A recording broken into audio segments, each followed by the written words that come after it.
አልገባኝም። ቆይ እንዴት መጣችሁ? ይሄ ለመጠየቅ አረፈደብሽም? እኛን ለማጥፋት ሴራ ስታሴሪ ወጥመድ ውስጥ ገባሽ። ሴትዮዋ የኛ ሰው ናት ወቂ። እሺ እንዴ አልገባኝም ጋሼ፣ ይሄን ነገር ታውቅ ነበር እንዴ? አዎ አውቃለሁ የኔ ልጅ። ምክንያቱም ቲና ካርታውንና የኔን መታወቂያ ይዛ አራጣ ልትበደርበት ነበር። ይሄንን አድርጋ ቤቴን ለመውሰድ አሰበች።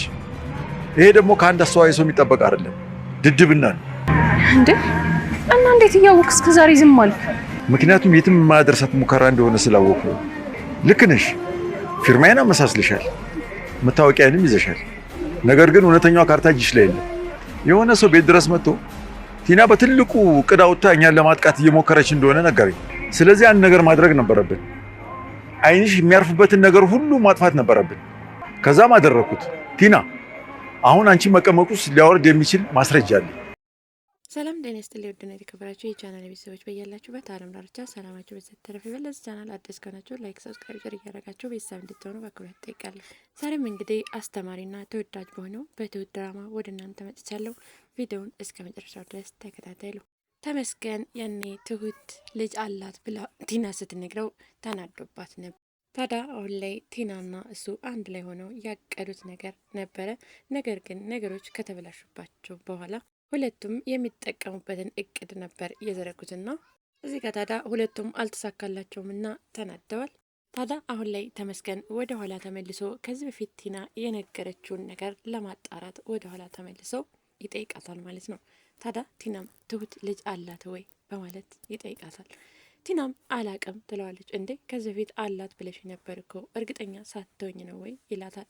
አዎ እርግጠኛ አልነበርኩም በማለትም ተመልሰለታለች። ታዲያ ያኔ ቲና ትሁት ልጅ አላት ብላ ስትነግረው የመንደር ወሬ ለቃቅመሽ አታምጪ ከማለት ቢረዳት ኖሮ ነገሩ አሁን ላይ እልባት ያገኝ ነበረ፣ ወይም እውነታውን ይደርስበት ነበር። ነገር ግን የመንደር ወሬ ለቃቅመሽ አታምጪ በማለት ነበር የመለሰላት። ታዲያ አሁን ላይ እንደ አዲስ ቢጠይቃትም አላቅም እርግጠኛ አይደለሁም በማለትም ቲና ትመልስለታለች። ታዲያ ቲናም እኔ እርግጠኛ ሳልሆን ነው የነገርኩህ በማለት ስትመልስለትም በቃ ይህን ነገር እኔ በራሴ አጣራለሁ በማለት መንገድ ላይ ትሁትን አግኝቷት ልጅ አለሽ በማለትም ይጠይቃታል። ታዲያ ትሁትም መንገድ ላይ ቢጠይቃትም አዎ ካንተ ነው የወለድኩትና የወለድኩትም ደግሞ ያን ጊዜ አንተ በ15 ዓመቴ ጠልፈህ የወሰድከ ጊዜና እስር ቤት የገባ ጊዜ ነው ብላ መቼም ልትመልስለትና ልትነግረው አትችልም።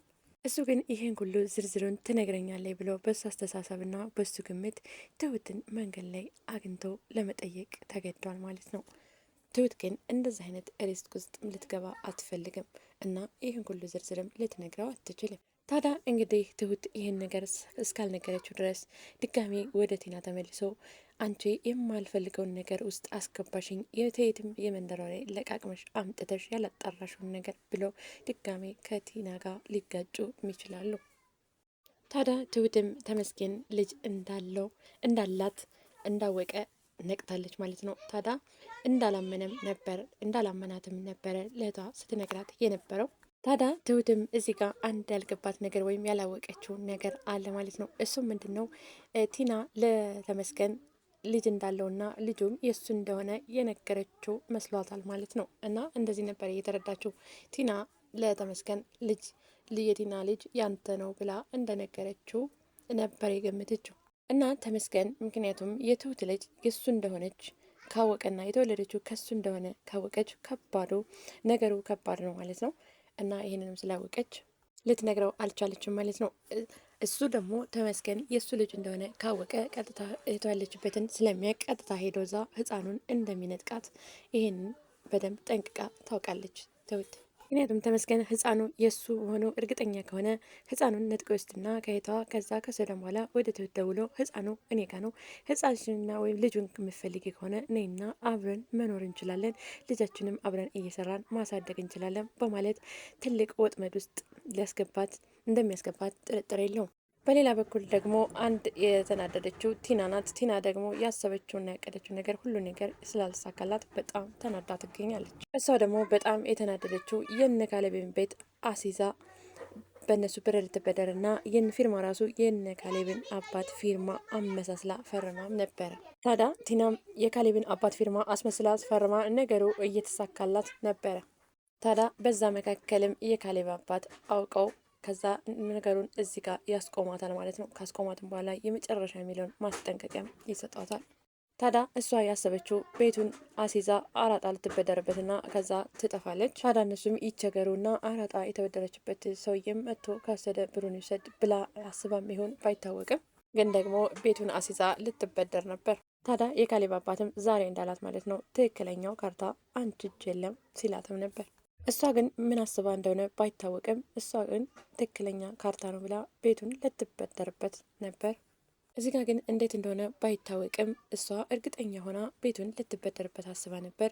ወይ ደግሞ ሰውየው ቤቱን የሚገዛትና ወይም ደግሞ የምትበደርበት ሰውዬ እርግጠኛ ከሆነ በኋላ እንደምንም ብላ ቤት ገብታ ሰርቃ ካርታውን ልትሰጠው አስባ የሚሆን ባይታወቅም እርሷ ግን እርግጠኛ ሆና እንደምትበደርበት እርግጠኛ ሆናም ነበር። የካሌብ አባት ደግሞ ኤደን ስለ ቲና የምታደርገውን ነገርና በሙሉ ስትከታተላት ስለነበር የሆነ ሰው ደውላም ስታወራ ሰምታም ስለነበር ለካሌብ አባት ደውላም ያለውን ነገር ስለ ቲና በደንብ ትነግራቸዋለች ማለት ነው። ታዲያ የካሌብ አባትም ነገሩ የገባቸውና የተረዱት ያን ጊዜ ስትነግራቸው ነበረ። ቲና ደግሞ እኔ ያቀድኩትንና ያሰብኩትን ወይም ያሰብኩትን ነገር እንዴት ሊያውቁና እንዴት ሊደርሱብኝ ቻሉ በማለትም ከራሷ ጋር ጥያቄ ውስጥ ገብታለች። እንዴትስ ሊያውቁ ቻሉ እንዴት በማለት ከራሷ ጋር ጥያቄ ታቀርባለች ማለት ነው። በጣም ግራ ተጋብታም እንዴት አወቁ በማለትም ትገረማለች። ታዲያ ቲና አሁን እየተጠራጠረች ያለችው ዳኒ ነው። ምክንያቱም አሁን ላይ ዳኒ ቤት ስለምትኖር ታዲያ ቲናም ይሄማ ነገር እሱ ነው የሚነግራቸው። ምክንያቱም ወደ እሱ ቤት እንዲቀርብና ወደ እሱ ቤት እንዲገባ ያደረገኝ ከኔ አንዳንድ ነገር እየሰለለ አንዳንድ ምስጢሮችን ሄዶ ለነሱ ሊነገር ነው በማለትም እሱ ላይ ጥርጣሬዋን አሳድራለች። ታዲያ ዛሬም ለዳኒ እንድ ስትል ጠይቀው ነበር። ለካ ወደ ቤትህ ያቀረብከኝና ወደ ቤትህ እንዲገባ ያደረግከኝ ይህንን አስበህ ነው ምን ትለዋለች። ዳኒ ደግሞ ከዚህ በፊት የሆነ ነገር እንዳሰበችና የሆነ እቅድ እንዳላት ገብቶታል። ያው ከዚህ በፊት ቤትና ድርጅቱን መውሰድና መጠቀም እንደምትፈልግ ነግረዋለች። ግን ደግሞ ይህንን እንዴት እንደምታደርግ አያውቅምና ግን ደግሞ በነገሩ ግራ የተጋባው ከዚህ በፊት ሄዶ ለካሌብ አባት ይህንን ሁሉ አውርቶ ነበር። ቲና የሆነ ነገር አስባለች ተንኮል ነው ብሎ ነው እንጂ ቤቱን ልትበደርበት እንደሆነ ካርታ ሲዛ ልትበደርበት እንደሆነ አላወቀም።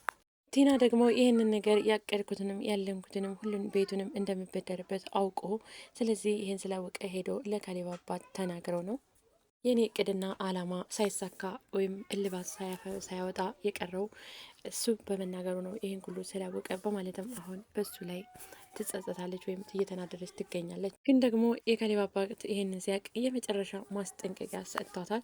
ታዲያ የካሌብ አባትም አንቺን የወጣት እድሜሽን እስር ቤት እንድትጨርሺ ማድረግ በጣም ቀላል ነው፣ ግን ደግሞ እኔ ያንን አልፈልግም። አንቺም ከስህተትሽ ተምረሽ እኛን ተይን፣ ከህይወታችን ውጪ ሲላትም እሺ ነበር መልሷ። ታዲያ ቲናም እሺ ትላለች። ታዲያ የካሌብ አባትም ተነስተው ይሄዳሉ። ታዲያ ቲና ለካሌብ አባት እዛ አጠገባቸው ማለት ነው ይህን ነገር አልፈልግም፣ ትቻለው፣ በቃ እወጣለሁ፣ አላደርግም ብትልም ነገር ግን ለዳኒ አሁንም ቢሆን ሌላ እቅድ እንዳላት እየነገረችው ነው።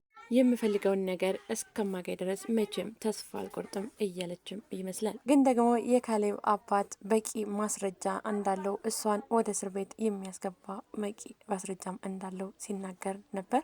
ቲናን እድሜ ልኳን እስር ቤት እና የእድሜ ዘመኗን እስር ቤት ጨርሳ እንድትወጣ ማድረግ ይቻላል እና እኔ ግን ደግሞ ይህንን ማድረግ አልችልም ሲልም ሰምተናል ማለት ነው። ታዲያ ቲናም ይህንን የካሌብ አባት የነገራትን የመጨረሻ ማስጠንቀቂያ ሰምታና አርፋ ሁሉን ነገር ትታ ኑሯን ብትኖር ይሻላታል ማለት ነው። ታዲያ ቲናም የእድሜ ልኳን እስር ቤት ከምትበሰብስና በወጣትነቷ ዘመን መስራት እየቻለች በእስር ቤት ከምታረጅና በእስር ቤት ጊዜዋን ከምታቃጥል ያገኘችውን ስራና ከዜሮ ተነስታ የሰው ቤት ንብረት ሸጣ እና በሰው ቤት ብር ተበድራ ይህን ሁሉ ተንኮል ከምታስብ ከዜሮ ተነስታ ወደ ኋላ ተመልሳ ያስቀየመቻቸውን ሰዎችም የበደለቻቸው ሰዎችንም ይቅርታ ብላ ከዜሮ ተነስታ በራሷ ህይወት ብትመራ ጥሩ ነው ብዬ አስባለሁ። በዛሬ ይዘላችሁ የመጣሁት ይህንን ይመስላል። በቀጣይ በሌላ ቪዲዮ እስከምንገናኝ ድረስ ሰንብቱ። ባይ ባይ።